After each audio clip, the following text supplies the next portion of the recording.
What's up, bitches? Yeah, you didn't think I was gonna do that again, did you?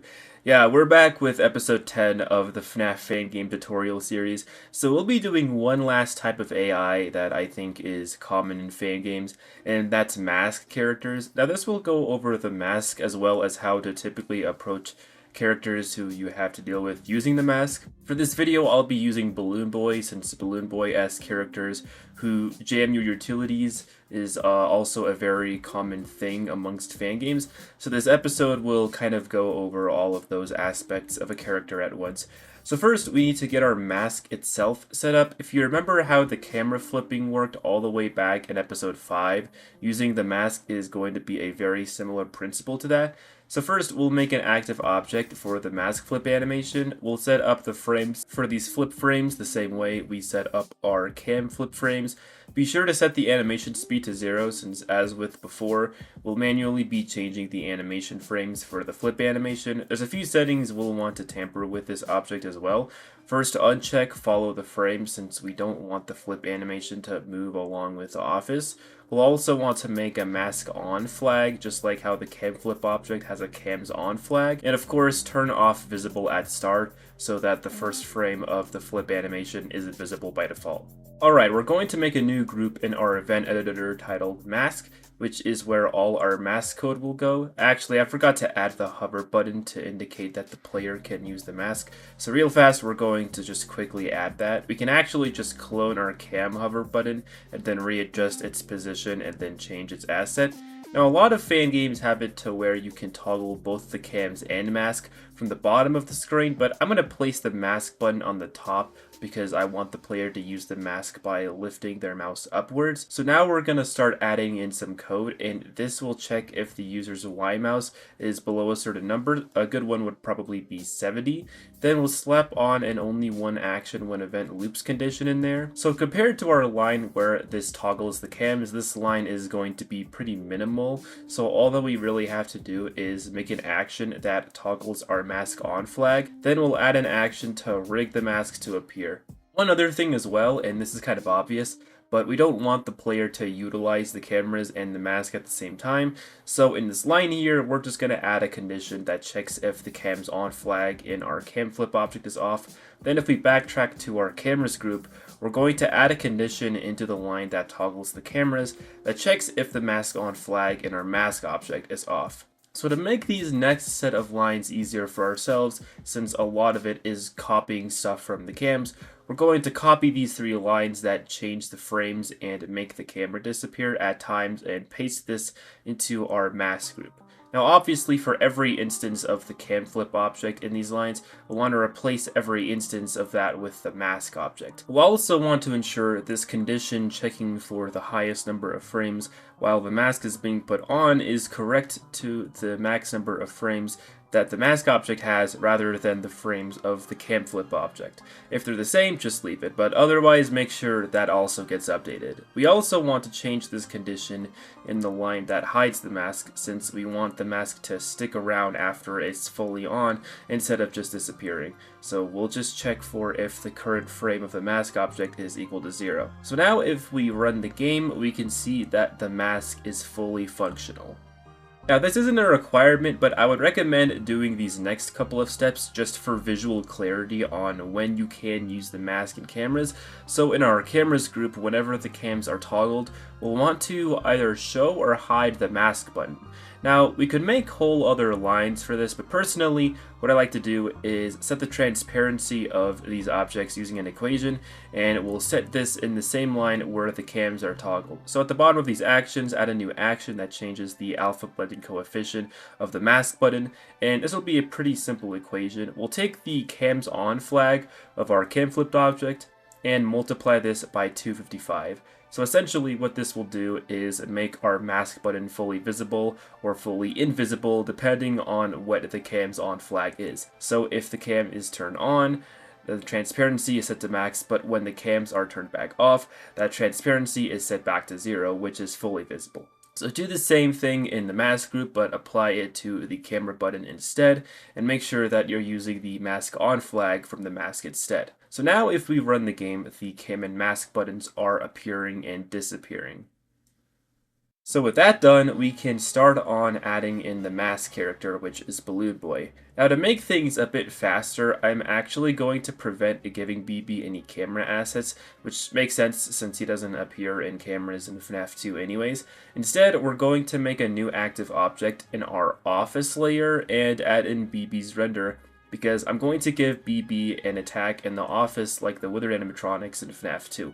Yes, this includes stuff like the visual fading and flickering lights, but we'll worry about that once we get him fully functional. For now, let's just get him to work. So right away, make sure that he's invisible at the start, and we'll also give him 2 alterable values to start, namely movement and progress, like the other 3 characters we've programmed at this point. So how this is gonna work is as BB moves across the building, he'll laugh each time he moves like he does in FNAF 2. I don't want to get into sounds at the moment, and there's a technique with using one of a selection of multiple sounds in one line that I'd like to show you, but I want to save that for a later video. So for right now, we're just going to proceed into our event editor and make our BB group.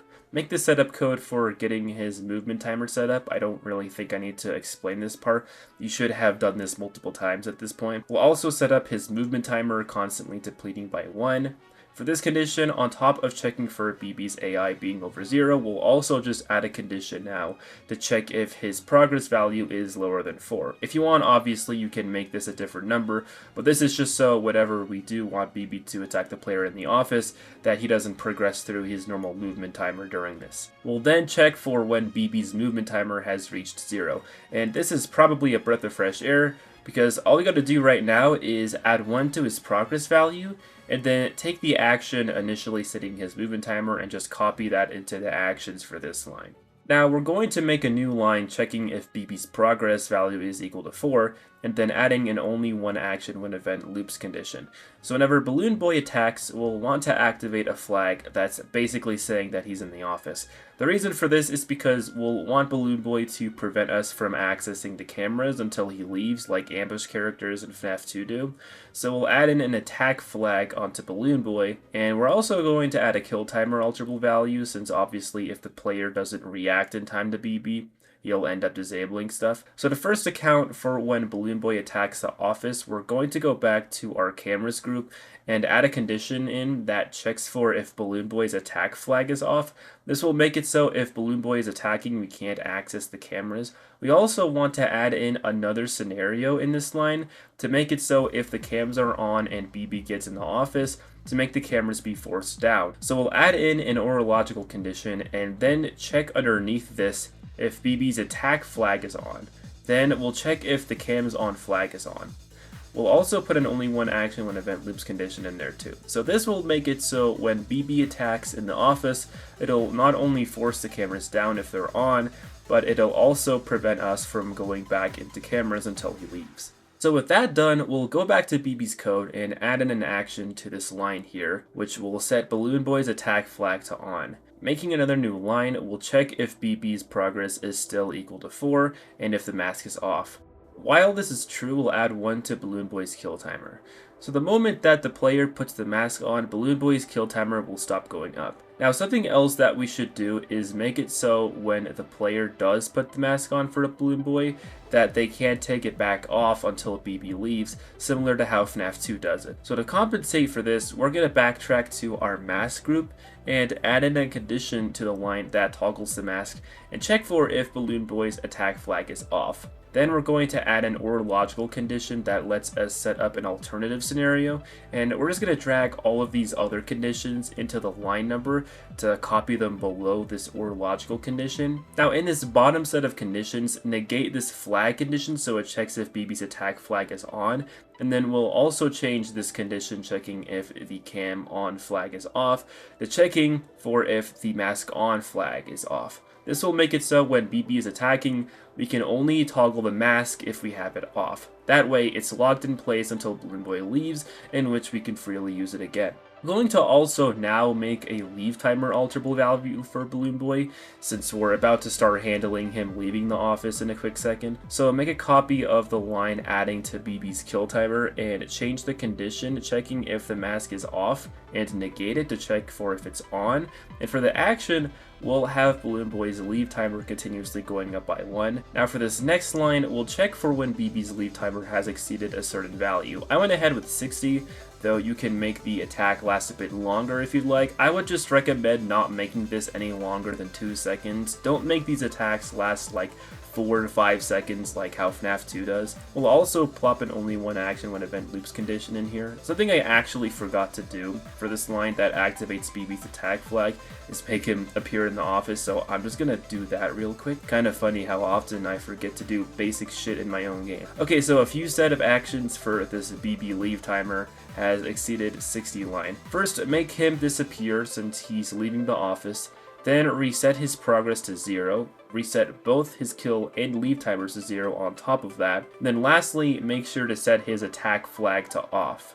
Now if we run the game, we see BB coming into the office and leaving whenever we put the mask on for a second. Also make sure to test if him forcing the cameras down upon entering is working as intended, as well as the player being unable to access cams during the attack.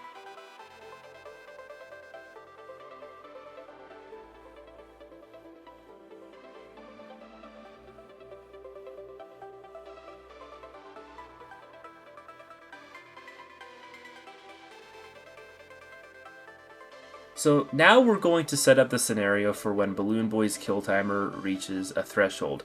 For ambush characters, you should make this kill timer be somewhere around 2 seconds, but not much more or less than that. The point is to test players' reaction times, but don't be unfair with the timing. They shouldn't have to predict Balloon Boy appearing in the office. Make sure to actually change the alterable value that it's checking to kill timer though, since I just forgot to change it here. Now we'll also want to add in a flag for Balloon Boy called Jam, since again, BB won't kill us necessarily, but he will jam a bunch of our utilities. So this is what will control that. Under our actions in this line, we will turn on this jam flag. So when Balloon Boy jams our utilities, it will prevent us from using both the mask and the door buttons. First, we'll navigate back to our mask group and add in a condition to the top part of this line where the user puts the mask on while Balloon Boy's attack flag is off. Then actually, we need to, in Balloon Boy's code, in the line that activates the jam flag, make it so his attack flag is turned off, just so that way the game doesn't think he's still attacking, because he isn't after this. We'll also want to add in another OR logical condition in the mask toggle line here, just in the case that the user somehow has the mask on when Balloon Boy jams the utilities. There really shouldn't be a scenario for this to happen, but this is just a failsafe in case that happens. So underneath this second OR condition, check for if BB's jam flag is on and if the mask on flag for the mask object is also on. Now for the doors, we're going to add conditions to each of these lines where the user clicks on any of the buttons. For the lines where the user clicks on the door buttons, just add in a condition that checks if BB's jam flag is off. We'll also add this condition into each instance of the user clicking on the light buttons. Now for the light buttons, we're going to add in an OR logical condition to force them off if they're on while BB's jam flag is on. So underneath the OR condition, check if BB's jam flag is on and if the respective door button's light status flag is on.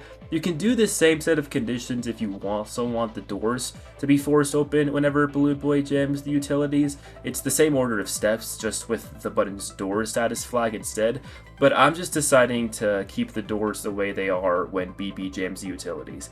Also in this line that makes BB jam our utilities, I'm just resetting his kill timer and setting his progress to a unique value of 5, just so that way nothing unexpected happens after he jams our stuff.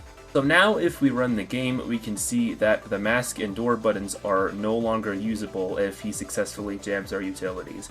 The only other thing we need to do is at the bottom of the actions in this line, just make the cam hover button reappear since it isn't already reappearing normally, and make the mask button disappear to indicate that it is no longer usable. So Balloon Boy's base code is essentially done at this point, so now we're going to add in the visual stuff whenever BB is attacking the player, like fading the office whenever he appears and disappears, and flickering the office while he's visible in the office. So both of these will involve changing parameters of the entire office layer. So to do this, we first need to go to our office layer and make sure we have a name set for it. So I'll just set its name to office. Now for the lines of code where Balloon Boy either appears in the room, leaves the room, or jams the utilities, we'll add in a new action and navigate to the layer object. Here we're going to change the office layer's entire alpha blending coefficient, which will be the initial set to black for the fade that appears each time Balloon Boy moves into the office or jams our utilities. So to do this, we'll go to Layers, by Name, Effect, and then select Set Alpha Blending Coefficient. Once you have this selected, set the layer that it's setting the transparency to Office, and set this value to 255. And repeat this action for each line where BB moves and whatnot. Now after you've done this, we're going to make a new line and check for two general values. For the first text box, we're going to check for the office's alpha blending coefficient. To do this, go to the layer object, navigate to Layers, by Name, and select Get Alpha Blending Coefficient, and set the name of the layer it's checking the transparency for the office. Then set the operator to greater than and leave the second text box to 0. So what we're doing is lowering the transparency value of the office whenever it isn't fully visible. So for our action, we will set the office's alpha blending coefficient to itself minus a specific value. I ended up going for -5. Though you can make this a bit higher or lower if you wish. Just don't make the fade last too obnoxiously long. Now running the game, you can see that him appearing in the office looks a lot less messy now because of him fading the office layer each time that he moves. Now that his fading code is done, we're going to set up his flickering code, and this one will require us to make another alterable value for him titled Flicker. This will be a value that'll determine what the flickering value in the office will look like while he's in the office. So the issue right now is we can't use the office's alpha blending coefficient for the flickering because we just use it for the fading, and while the office is fading out, the flickering value will override the fading value and confuse the program. Thankfully, we can still utilize the office's RGB coefficient, which if you recall is what we did for the signal loss system for Bonnie and Lincoln moving in cams in the previous episodes. We'll also want to set this value's default value to 255 since that's the normal color value for use in Clickteam. So having that as the default value at the start will be important. Now we will make a new line just checking if BB's progress is equal to 4, meaning that he's visible in the office. While this is true, no matter what we do, we want to set BB's flicker value to a random range of values, so use the rRandom function. Now the exact values that you want to set these up as is up to you. Just make sure that the values never go higher than 255 or go lower than 0, otherwise the colors might end up freaking out. Otherwise, you should have a somewhat high range of numbers the game can pick, so try to have the gap between numbers be anywhere between 100 and 200 if possible. It's all up to you however you want the flicker to look, so feel free to experiment until you get it to look the way you'd like. After you do this, make another action, and this will change the actual RGB coefficient of the office layer. So once we select the RGB coefficient option when making a new action through our layer object, set the name of the layer to office, and we're once again going to utilize the getRGB function, as that is going to allow us to more accurately set the color of the layer to what we want. Now, since this function has 3 parameters, we'll want to have 3 instances of the game getting BB's flicker value, with each of these values being separated by a comma. If done right, your equation should look something like this.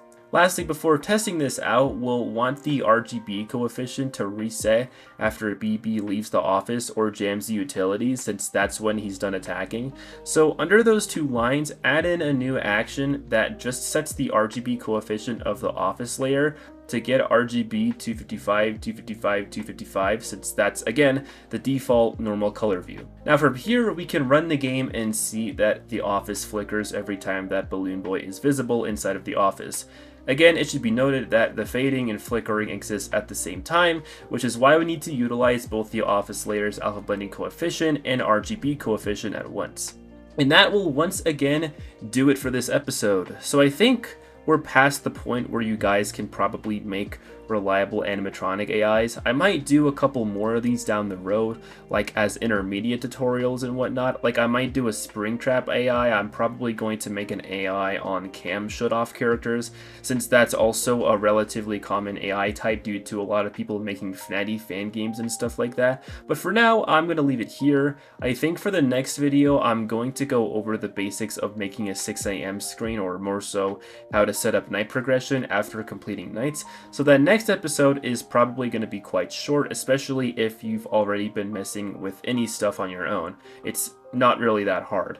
But whatever I end up doing next, this will do it for today. Thank you guys as always for watching, and I will see you guys in the next one. Take care.